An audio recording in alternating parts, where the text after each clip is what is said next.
Un grand oui avec 96% des voix, c'est le résultat du référendum du 18 juin 2023 et un mois plus tard avec la promulgation de la nouvelle constitution par le président de la transition, colonel Assimi Goïta, le Mali entre dans sa 4e république. Ce soir, l'ORTM fait un rappel du processus d'élaboration et de vote de la nouvelle loi fondamentale. Je suis candidat, je m'oppose à la tricherie. C'est le mot d'ordre de la session 2024 de l'examen du diplôme d'études fondamentales d'EF. Les épreuves vont démarrer ce lundi 3 juin, surtout dans le territoire national. Pour plus de 349 000 candidats, c'est le Premier ministre qui a procédé au lancement officiel au groupe scolaire de Kalabankoura en commune 5 de Bamako. Compilation des besoins des Maliens de l'intérieur et de l'extérieur, c'est la mission qui attend la 6e session du Conseil économique, social, environnemental et culturel du Mali. La rencontre est au compte de la 6e mandature de l'institution. Elle est ouverte ce matin à son siège à Koulouba. La drogue et ses effets néfastes sur la santé des consommateurs, c'est le sujet d'intérêt du Focus Santé de ce soir. Le cannabis ou encore le tramadol sont quelques substances les plus utilisées au Mali et causent des troubles psychologiques et comportementaux. La situation est inquiétante et les filles seraient les plus touchées par ce fléau. Koumba Sissé nous en dira plus. Ravi de vous retrouver, mesdames, messieurs. Bonsoir.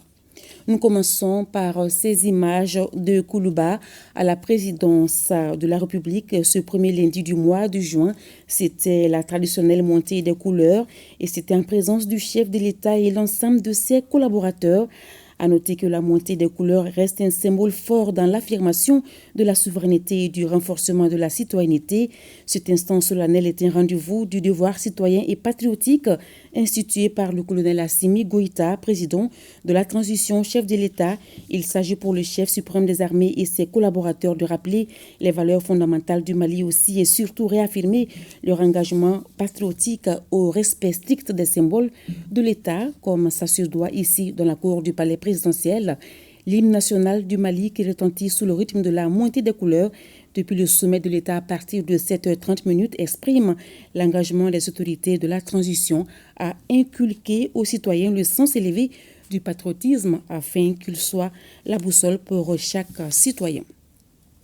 Toujours à Koulouba, le président de la transition, le colonel Assimi Goïta, a reçu cet après-midi en audience une délégation de l'Agence pour la sécurité de la navigation aérienne en Afrique et à Madagascar, ASECNA, conduite par son directeur général, le Nigérien Mohamed Moussa. Les échanges ont porté sur la gestion des aéroports dans un environnement complexe. L'ASECNA a adapté sa stratégie à la situation actuelle, une situation caractérisée par le terrorisme mais maîtrisée par les pays du Sahel. Le directeur a fait le point des 3 dernières années au chef de l'État. Il est au micro de Sira Patili. Vous savez que depuis bientôt quelques années, on va dire, nous avons appris à vivre dans un environnement complexe, notamment pour la gestion des aéroports, dans un environnement d'insécurité que tout le monde connaît, mais également la gestion des espaces aériens dans un environnement également assez complexe. Donc je suis venu, j'ai rendu compte au président de la transition de la situation que nous avons traversée depuis ces 3 dernières années. On peut considérer que la SECNA a une mission régalienne complexe et donc nous avons l'obligation de réussir les missions que les États nous confient. En particulier, la SECNA, nous avons dû adapter notre stratégie et notre politique à la situation qui prévaut au Mali. On peut dire Dieu merci. Jusqu'ici, nous avons réussi ensemble, la main dans la main, à gérer toutes les situations aériennes qui se sont présentées. C'est le lieu de dire merci, Son Excellence le Président de la Transition, Assimi Goïta. La SECNA a été accompagnée par l'État malien pour faire face à toutes ces difficultés qui ont été vécues. Et c'est de la même manière que la SECNA s'est mise entièrement à la disposition de l'État malien pour faire face au contexte que nous vivons, que nous continuons de vivre. J'ai eu également à écouter les chefs de l'État, écouter ces conseils qui vont nous permettre de continuer à être performants sur les questions de sécurité de la navigation aérienne d'une part, mais de tous les espaces aériens. Comme vous savez, les espaces aériens sont unifiés. Et on ne peut pas faire de distinction entre l'espace aérien du Mali et l'espace aérien du Niger ou du Burkina Faso. L'AES Magic est ensemble dans ce qui concerne l'espace aérien. Eh bien, au-delà de ces 3 pays, c'est l'ensemble de l'espace qui entoure également cet espace aérien où nous devons veiller à ce que le transport aérien puisse se réaliser dans de meilleures conditions de sécurité. Est-ce qu'il y a des dispositions spécifiques de couverture de cette zone du Sahel et les pays d'à côté? Alors, nous avons l'avantage en ce qui concerne la SECNA qu'en matière de surveillance, nous avons la capacité de couvrir les 17 millions de kilomètres carrés d'espace aérien. Donc, pour nous, nous avons cette capacité de surveiller tout le territoire, pris individuellement, pays par pays, mais aussi pris collectivement. Koulouba, toujours, le vice-ministre russe de la Défense en visite de travail dans notre pays a été reçu en audience par le président de la transition, colonel Assimi Goïta. Au cours de cette audience qui a duré 1 heure d'horloge, il a été question de la coopération militaire entre le Mali et la Russie. Il s'avère donc à l'issue de cette audience que la coopération militaire entre les 2 pays est au beau fixe. Et auparavant, dans la salle de banquet de Koulouba, une séance de travail avait regroupé des investisseurs russes et plusieurs membres du gouvernement. Cette séance de travail a permis aux 2 parties d'examiner et d'analyser davantage les besoins du Mali en matière de développement. Voilà les images de la visite du vice-ministre russe de la Défense. Acte patriotique, cette fois-ci à la primature. Le Premier ministre a présidé aujourd'hui lundi la cérémonie mensuelle de montée des couleurs. C'est en présence de tout le personnel de la primature. Cette cérémonie entre dans le cadre du renforcement du patriotisme et de la citoyenneté si chère aux autorités de la transition. Voilà la primature qui emboîte le pas à la présidence quant à la montée des couleurs chaque premier lundi du mois. Montée des couleurs à la primature sous la présidence du chef du gouvernement, le docteur Choguel Kokala Maïga. C'était ce matin, premier lundi du mois de juin. Inauguration des 365e et 366e forages des œuvres sociales du président de la transition. Ils sont respectivement pour les habitants de Missala dans la commune de Kalabankoro et le service de pédiatrie du CHU de Gabriel Touré. Les bénéficiaires ont accueilli les infrastructures avec joie, nous disent Bemba Sibi et Abou Kone, nos reporters.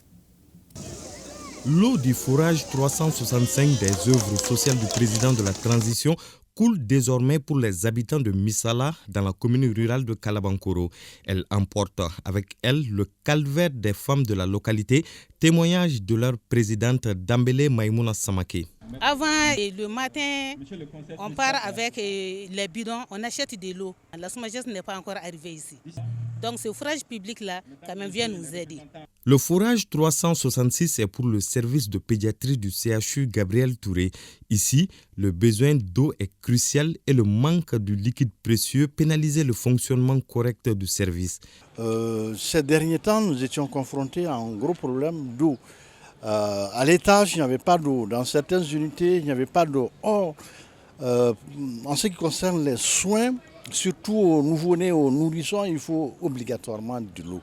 Ces forages sont réalisés conformément à la vision du président de la transition qui est de soulager la souffrance des Maliens les plus vulnérables. Le président de la transition l'a dit, sa solidarité sera sans limite s'il s'agit d'apporter le bonheur aux Maliens, aux plus démunis. Aux bénéficiaires, c'est d'en prendre soin, de prendre soin de ce forage. La demande est très forte sur toute l'étendue du territoire en eau potable, afin que d'autres personnes aussi puissent imiter le président de la transition dans la solidarité malienne et donner d'autres forages à d'autres personnes. Créer donc une saine émulation car on ne peut pas aider tout le monde, mais chacun peut aider quelqu'un. Ces forages, les 365e et 366e, viennent enlever une grosse épine des pieds des bénéficiaires. Éducation. Les épreuves du diplôme d'études fondamentales ont démarré ce matin sur l'ensemble du territoire national. Le Premier ministre s'est rendu au groupe scolaire de Kalabankora pour procéder à l'ouverture de l'enveloppe contenant les premières épreuves. Cette année, le mot d'ordre est « Je suis candidat, je m'oppose à la tricherie ». Ils sont au total 349 080 candidats sur les listes. Ba Traoré a suivi pour nous la cérémonie de lancement. Suivons.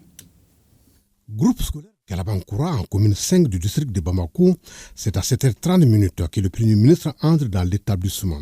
Après la montée des couleurs, c'est la salle 2 du centre 1 qui reçoit le Premier ministre pour le lancement des épreuves de rédaction. Le groupe scolaire de Kalabankora est réparti en 6 centres d'examen pour 54 salles. Dans ces centres, 1597 candidats composent sous l'œil vigilant des surveillants. Le grand rendez-vous, c'est aujourd'hui pour les élèves de classe de 9e.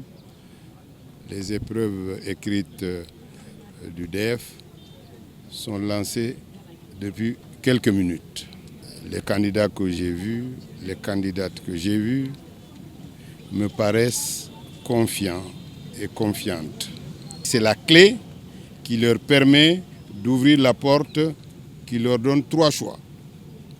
Aller vers l'enseignement secondaire, général, l'enseignement normal, l'enseignement technique et professionnel. En optant pour le slogan « Je suis candidat, je m'oppose à la tricherie », les autorités scolaires mettent l'accent sur l'effort personnel pour cette édition 2024 du DF.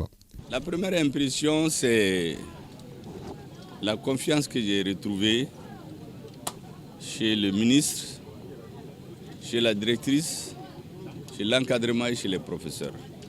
Vous savez, la confiance est très importante pour décider. Quand on a confiance en soi, on peut tout faire. La deuxième chose, les enfants regardaient le Premier ministre, ils regardaient tout le monde, mais je leur dis de penser au pays, de penser à leurs parents. Il y a des mamans qui se lèvent depuis le matin, qui se fatiguent. Il y a des pères qui travaillent tout le jour pour assurer leurs études, d'honorer leurs parents, de penser que tout le Mali est en train de les regarder. Ce que j'ai vu aujourd'hui en classe, ça m'a donné de l'espoir. Et j'ai conseillé aux jeunes de continuer. La confiance, la confiance, la confiance encore. L'avenir du pays, c'est l'école. Quand on veut détruire une nation, c'est connu depuis des millénaires. Il faut s'attaquer à l'école. Et donc, nous sommes aujourd'hui au centre, au cœur battant du Mali. Ce cœur-là, chacun doit faire en sorte qu'il batte comme le souhaite l'ensemble de notre peuple. Et nous allons sortir grandis des épreuves du moment. Sur l'ensemble du territoire, 2106 centres sont ouverts cette année pour les 349 080 candidats inscrits au DF. Ils sont répartis entre 13 854 salles et 27 926 enseignants sont engagés pour la surveillance des épreuves.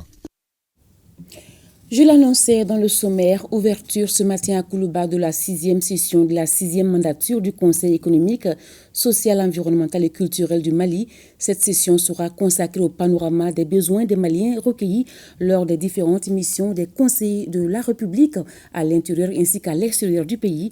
La cérémonie d'ouverture de cette session s'est déroulée en présence du Premier ministre, Dr Choguel Kokala Maïga, et bien d'autres membres du gouvernement. Reportage Mamadou Fani. Le recueil des attentes des populations maliennes fait partie des missions du Conseil économique, social, environnemental et culturel. Cette 6e session de la 6e mandature du Conseil ne déroge pas à la règle. Il s'agit pour les conseillers de la République de se pencher sur le rapport annuel des besoins de nos compatriotes vivant au Mali et à l'extérieur. Sur le premier volet, les missions de notre institution ont parcouru outre les 19 régions administratives du pays, les 6 communes du district de Bamako, quant au pays d'accueil de nos compatriotes comme Mozambique, l'Afrique du Sud, le Togo, le Niger et le Burkina Faso et recevaient des missions. Le second volet de notre intervention est l'implication directe ou indirecte des membres du Conseil de la République au processus de dialogue intermalien, dont nous avons senti la dynamique à l'intérieur, à l'instar de l'engouement qui a régné dans les communes et régions. Le président du Conseil a, dans son intervention, rappelé les actions menées par son institution sur la scène internationale. Des actions qui ont contribué à rehausser l'image de notre pays, le Mali. L'auto-recensement n'est pas un legs ancestral, mais quand des actes glorieux et dignes se passent loin du pays, la parole est d'or. Notre institution sur le continent et dans le monde a su faire résonner les échos du non-Mali. Lancer un point central des Nations Unies par certains de ses fils. À ce jour, toutes les grandes rencontres des conseils économiques, sociaux, environnementaux et culturels sollicitent la présence de notre institution dont les interventions sont attendues.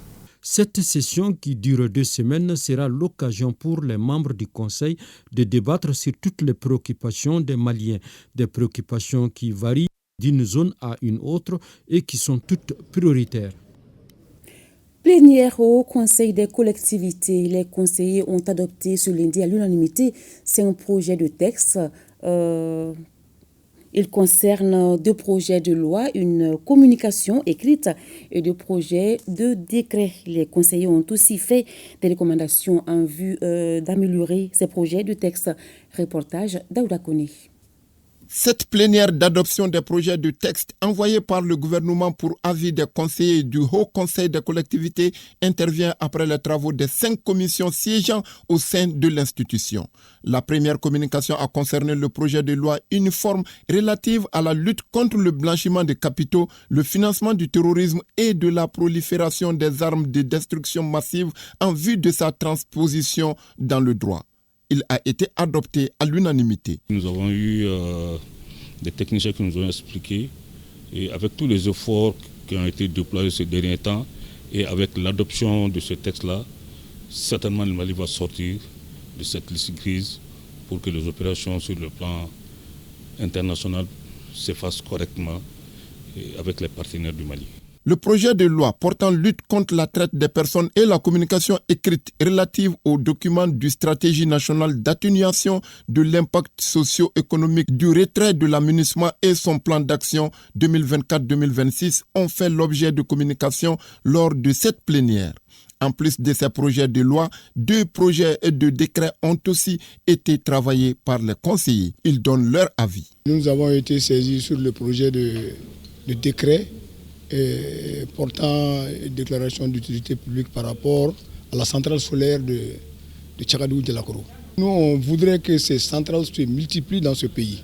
Et nous avons ce matin présenté le projet de texte sur le régime d'acquisition, d'utilisation et de réforme des véhicules des institutions de l'État, des organismes personnalisés et des collectivités territoriales. Notre rapport a été adopté l'unanimité sauf une abstention. 13 autres projets de texte feront l'objet de communication lors de cette plénière qui entre dans le cadre de la première session statutaire du Haut Conseil des collectivités au titre de l'année 2024. La rencontre annuelle des services du Trésor s'est tenue ce lundi à Bamako.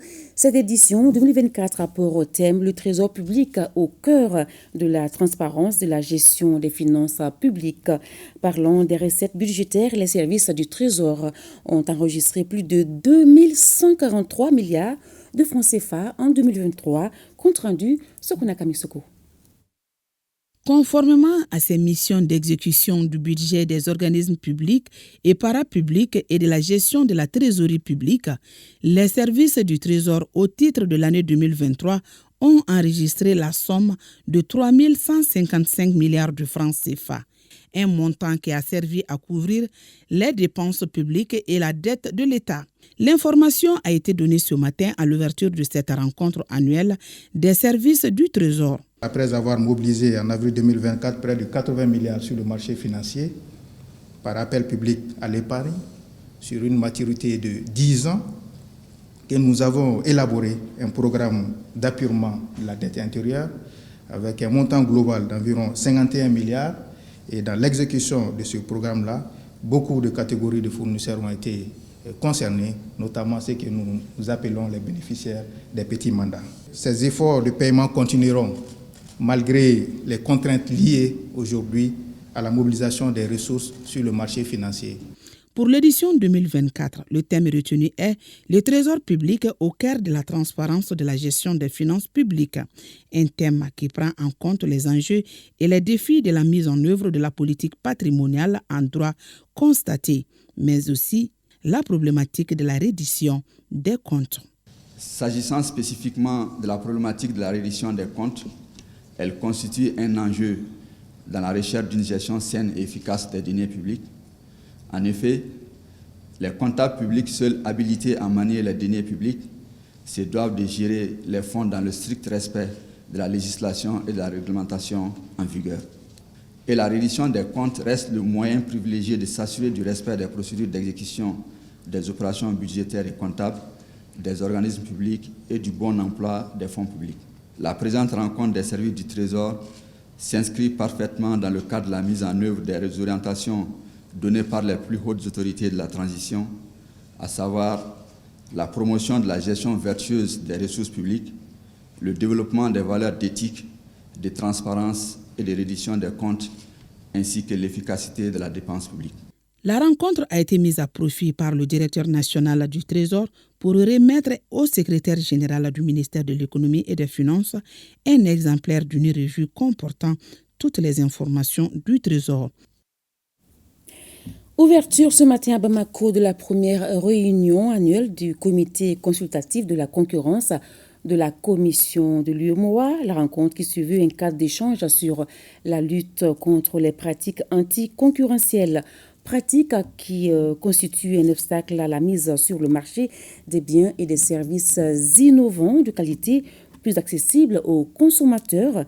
La session examinera 2 projets de décision soumis à son approbation. Timoro Konaté.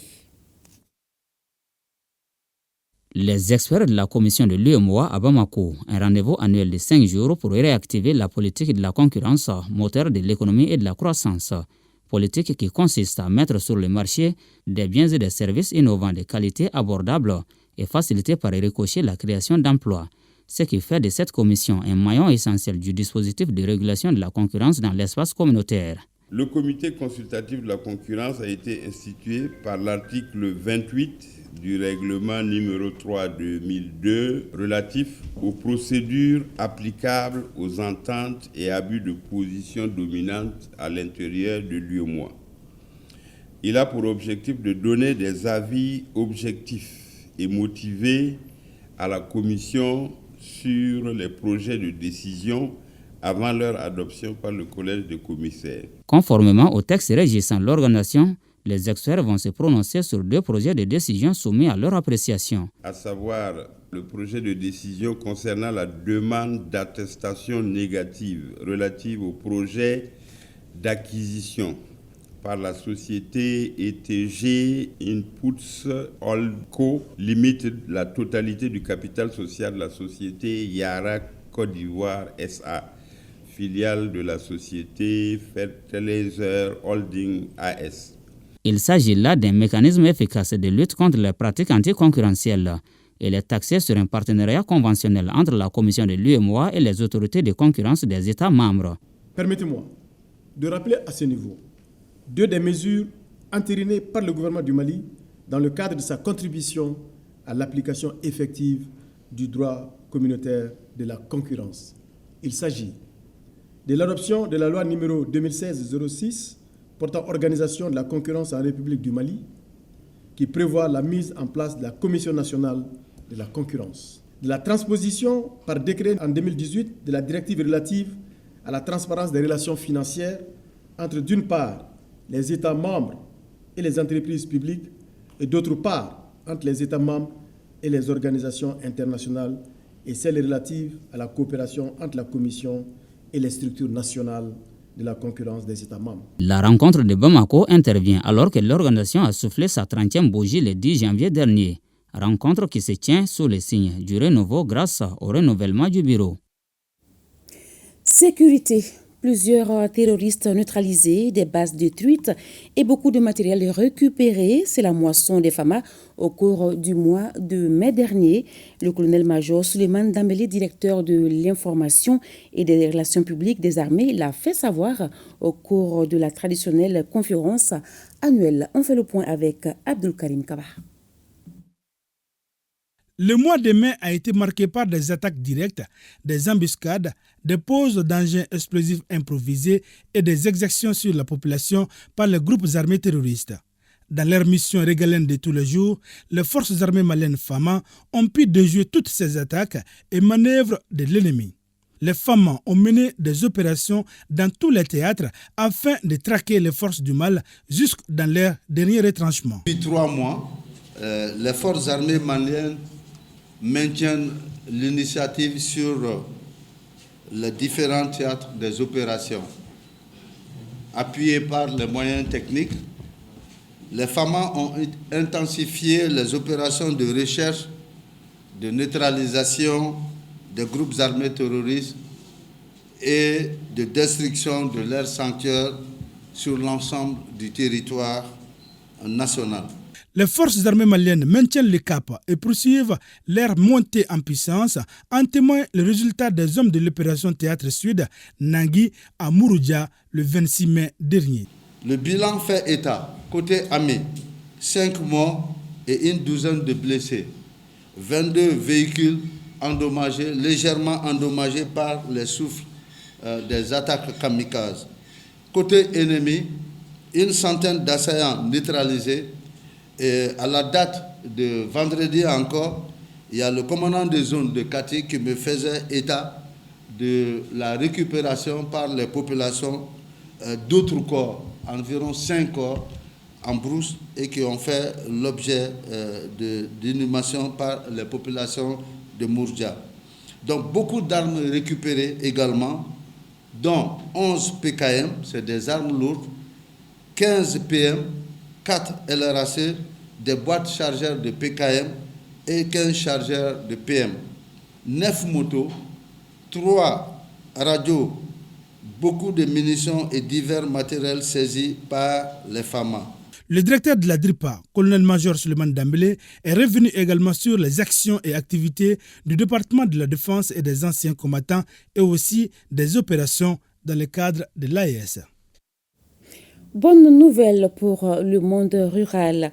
La SNV et ses partenaires viennent de mettre en œuvre le projet STAMP, cela à travers une offre de solutions digitales qui n'est autre que le centre d'appel Garbal financé par l'ambassade des Pays-Bas. Ce service permet aux éleveurs pasteurs et aux agro-pasteurs d'envisager leur déplacement avec une meilleure prévision. Le ministre de l'Élevage et de la Pêche vient de visiter le centre Baraki Sawatara et Idrissa Traoré. Le centre d'appel Garbal est une solution digitale destinée aux pasteurs et agro-pasteurs. Il permet d'accéder aux informations sur la disponibilité et la qualité de la biomasse, des eaux de surface, les prix du bétail, des céréales et de l'aliment bétail, les conseils sur l'exploitation pastorale et la santé animale, ainsi que la pluviométrie et autres phénomènes agrométéorologiques. Le centre d'appel Garbal est accessible au 37 333 et est géré par Orange Mali. Quoi donc de plus normal que de permettre au monde rural d'accéder à l'information utile et indispensable à sa résilience face au fléau mondial qui est devenu le changement climatique qui bouleverse nos habitudes ancestrales dans la pratique agricole pourtant bien ancrée chez nous. Le projet STAMP est financé par l'ambassade du Royaume des Pays-Bas et mis en œuvre par un consortium de partenaires publics et privés dont le ministère de l'Élevage et de la Pêche et la SNV qui assure les leads. Ce projet a un objectif global de 55 000 utilisateurs, dont 15% de femmes et de jeunes. Actuellement, nous sommes environ à 70% des objectifs parce que nous sommes environ à 33 000 utilisateurs actuellement. Je suis très satisfaite avec la présentation de ce partenariat public-privé. C'est une manière pour gagner tout. la population, aussi le secteur privé qui peut développer avec les services digitaux. C'est un sujet important pour l'ambassade aussi. Le ministre de l'Élevage et de la Pêche a visité le centre d'appel Garbal et souhaite une couverture nationale du projet. Le projet STAMP constitue une réponse digitale aux problèmes de pâturage que rencontrent de plus en plus les communautés pastorales dans certaines régions du Mali. De 2019 à nos jours, le projet a touché près de 100 000 pasteurs et agropasteurs dans les différentes zones d'intervention à travers des séances de mobilisation avec près de 33 000 utilisateurs du service. Vous venez de le dire tout à l'heure. Le projet STAMP couvre les régions de Kidal, Gao, Tombouctou, Minaka, Mopti pour le nord et le centre du pays et les cercles de Kadiolo, Yorosso, Bla, Koutchala, San et Tominia pour la zone du sud. Il prendra fin en décembre 2024. Religion. En Arabie Saoudite, le ministère des Affaires religieuses, du culte et des coutumes a organisé cet après-midi une séance de lecture du Coran et de bénédiction pour le Mali et les autorités de la transition. L'activité a regroupé les pèlerins de la filière gouvernementale, les membres de l'encadrement, les responsables de la maison du Hadj et l'ambassadeur du Mali en Arabie Saoudite. Pour plus de précisions, écoutons Boubacar Gouro Dial, ambassadeur du Mali en Arabie Saoudite, au micro de nos envoyés spéciaux Brahima Koulibaly, Ousmane Fambougouri et Nouhoum Sissoko. La lecture du Coran, c'est un événement tellement important dans la vie des musulmans. C'est des bénédictions qu'on adresse à tous les pèlerins, à toute la communauté musulmane et puis à tous les Maliens. Et le Mali aujourd'hui a vraiment besoin de bénédictions, compte tenu de toute la situation difficile que nous traversons. Après l'étape de Médine, les pèlerins vont se diriger vers la Mecque, Mina et ensuite Arafat, Muzdalifa. Donc tout ça est très important dans l'accomplissement du rituel. Alors la lecture du Coran, comme je l'ai indiqué, c'est un événement qui couronne le temps de séjour. Revenons au Mali. Le salon des médias du Mali vient de prendre fin. L'événement s'est tenu du 30 mai au 2 juin 2024 au Palais de la Culture de Bamako. Après 4 jours de travaux, les organisateurs se disent satisfaits en attendant le bilan de cette troisième édition qui a vu la participation des représentants des médias nationaux et sous-régionaux. Bemba Sibi. Les rideaux sont tombés sur la troisième édition du Salon des médias du Mali. Pendant 4 jours, les professionnels des médias du Mali, du Burkina Faso et du Niger se sont réunis pour réfléchir sur l'avenir de la profession. Le Salon des médias, troisième édition, aura vécu. Et ça a répondu à toutes les attentes. Ce salon ne serait pas possible sans l'accompagnement de nos autorités et des personnalités qui ont été avec nous depuis la première édition jusqu'à cette troisième édition. Merci les membres de la commission d'organisation pour avoir passé aux radios de l'intérieur. Le salon a donc tenu toutes ses promesses. L'heure n'est certes pas au bilan, mais les premiers chiffres attestent cela. Sur 11 panels prévus, nous avons pu réaliser 8 panels sur 11 modules qui devaient être enseignés aux apprenants de l'école du salon. Nous avons réalisé 8 modules en deuxième année et 6 en première année. La professionnalisation des médias, thème de cette édition, a été largement développée, tout comme les enjeux informationnels de l'Alliance des États du Sahel pour les médias.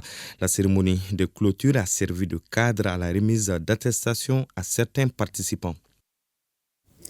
À l'intérieur du pays, démarrage samedi 1er juin à Kidal d'une rencontre d'information et de sensibilisation entre les acteurs de la 8e région autour de la paix, de la cohésion sociale et du vivre ensemble. Elle est initiée par le Centre pour le dialogue humanitaire. Kidal, la correspondance de Moriba Keïta et Moussa Togo.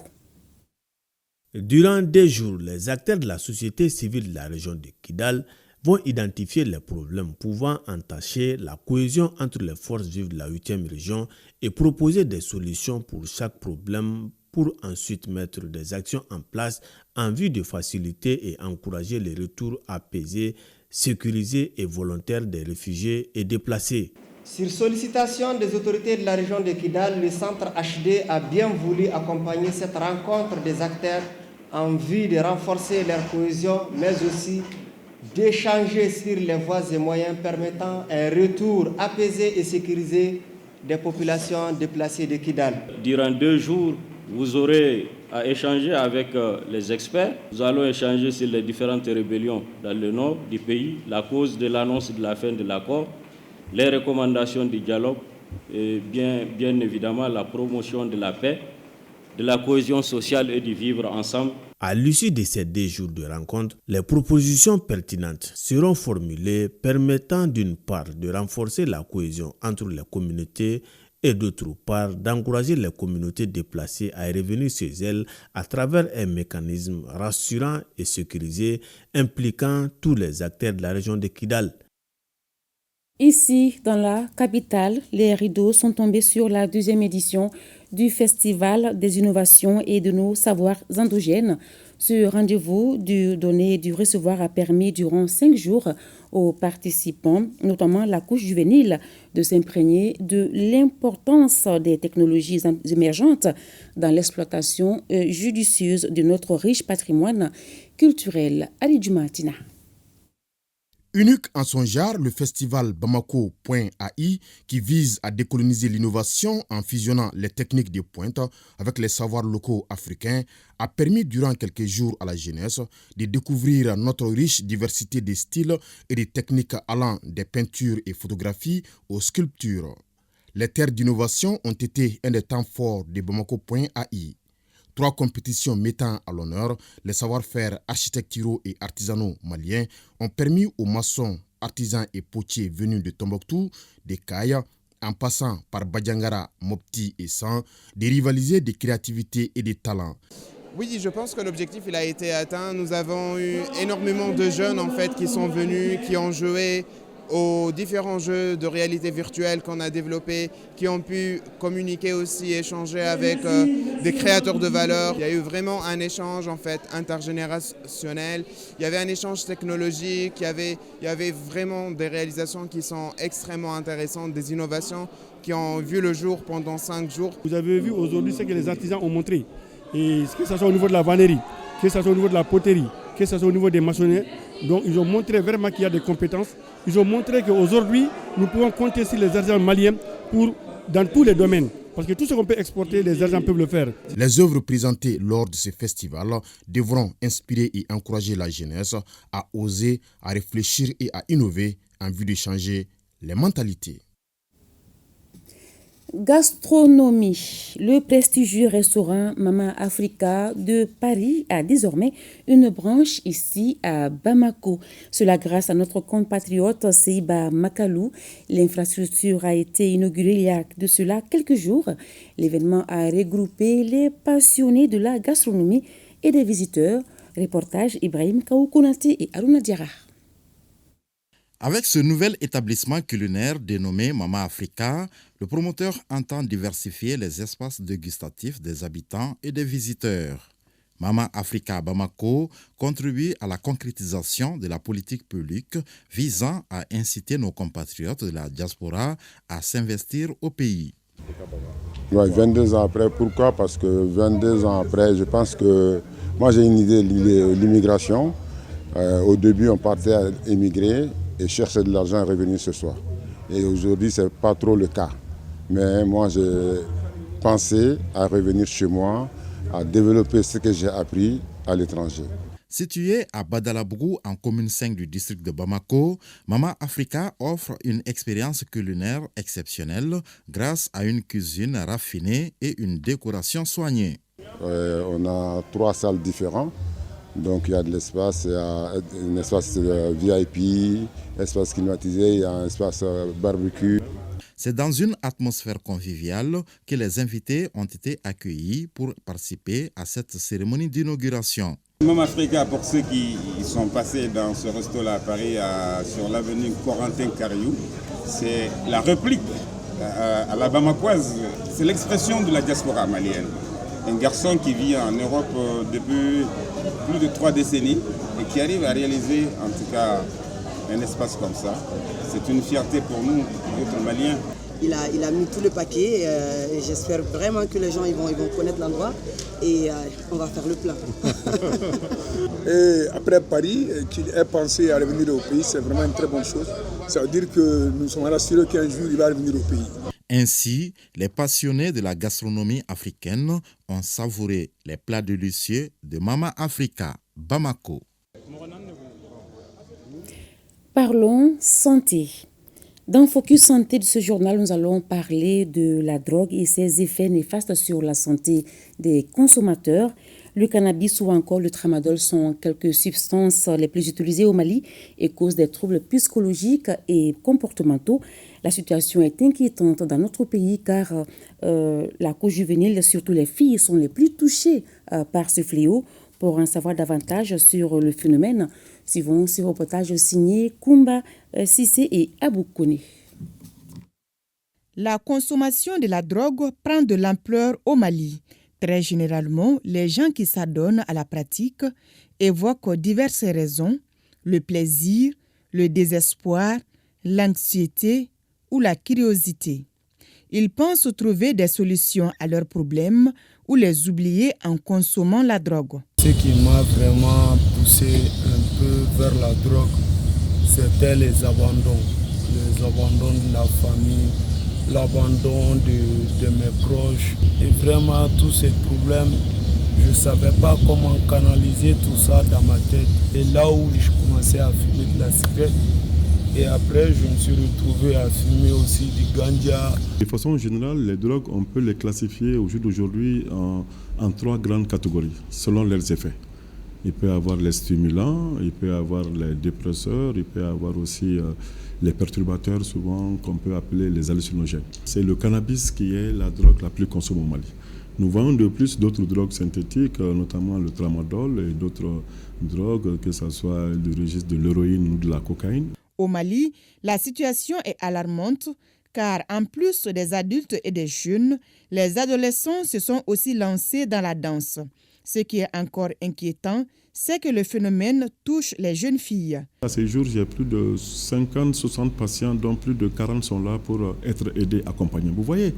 Et là, déjà, ce qui est inquiétant aussi, il y a des filles aussi qui font partie, c'est-à-dire de cette tranche d'âge quand même qui est suivie. Et là, auparavant, il y a 1 an, 2 ans, c'était la tranche d'âge 18 ans, 25 ans, mais là, on descend jusqu'à 16-17 ans. Ces substances agissent sur la santé des consommateurs car affectant souvent le cerveau et d'autres organes. Certains consommateurs sont victimes de maladies mentales. Sur le plan physique, quelqu'un qui consomme le cannabis, déjà, c'est les poumons qui vont être affectés. Il y a aussi, c'est-à-dire les gens qui vont utiliser les modes d'injection, c'est-à-dire c'est bonjour aussi certaines pathologies, le VIH ou même les hépatites. Les gens qui vont s'adonner par rapport au sniff, c'est-à-dire souvent il y a une irritation, c'est-à-dire au niveau nasal, et puis ça peut même entraîner certaines difficultés sur le plan œsophagien. Maintenant, par rapport aux risques sanitaires sur le plan psychique, vous savez, la consommation de ces substances, comme je l'ai dit, psychoactives, vont avoir des répercussions sur le cerveau. Forcément, ça peut engendrer des pathologies psychiatriques, c'est-à-dire que ce soit le trouble de l'humeur. L'humeur, c'est ce dispositif affectif de base qui nous donne cette joie, cette douleur. Ça peut perturber, c'est-à-dire la conscience, ça peut engendrer des affections anxieuses, ça peut même entraîner, entre guillemets, la folie. Pour que la prise en charge soit efficace, il faut que le patient accepte de se débarrasser de ces produits, nous confirme le médecin traitant. Nous le proposons, c'est-à-dire en un premier temps, c'est-à-dire s'il est motivé, volontaire et déterminé, un sévrage.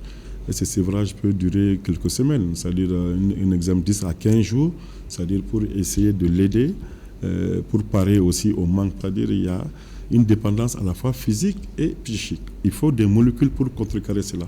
Et c'est le temps du sévrage qui fera que nous allons accompagner ces patients, c'est-à-dire en les prescrivant des molécules pour qu'ils puissent s'apaiser, qu'ils soient moins agités, plus qu'ils dorment. Renforcer la communication autour de la consommation de la drogue est l'une des activités principales qui contribuent à lutter efficacement contre la drogue. C'est pourquoi la mission interministérielle de coordination de la lutte contre la drogue, MILD, et d'autres structures comme l'Office central des stupéfiants, OCS, évoluent dans ce domaine. Sport.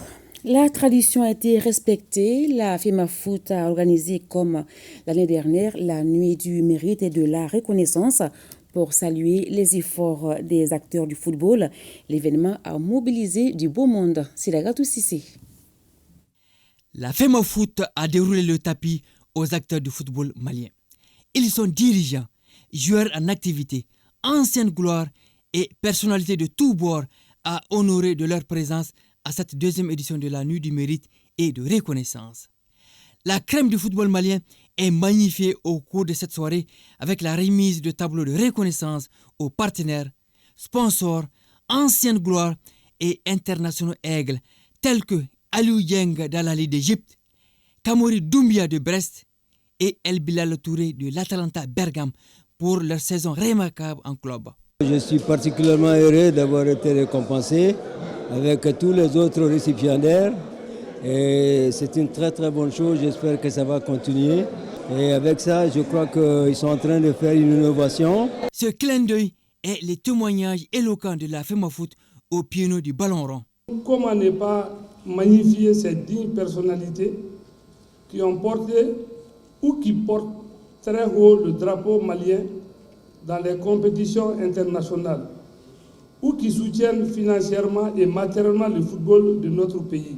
Cette nuit a tout son sens pour boucler dans quelques semaines la saison 2023-2024. Cette soirée, qui est désormais une tradition bien ancrée, pour magnifier et célébrer les acteurs directs et indirects du football malien par des reconnaissances, des distinctions spécifiques et des récompenses. Je voudrais exprimer l'accompagnement et les encouragements du département à ce genre d'initiative dont nous saluons l'esprit et le format. La soirée a été agrémentée par la prestation musicale des artistes Baba Nikone et Seiba Kanouté jusqu'au bout des émotions. 7 juin 2021, 7 juin 2024, le président de la transition, le colonel Assimi Goïta, soufflera ses 3 bougies à la tête de la magistrature suprême le 7 juin prochain. La rédaction vous propose à partir donc de demain, mardi 4 juin, une série de reportages sur les grands acquis dans certains domaines comme les réformes politiques et institutionnelles, la sécurité, la défense, la diplomatie, les mines, l'énergie, la santé et le développement social. Et justement, demain, vous pourrez suivre le premier volet sur les réformes politiques et institutionnelles avec Siaka Konati. Et c'est ce qui me fait à cette édition. Merci de l'avoir suivi. À demain, même heure, Inch'Allah. Bonsoir.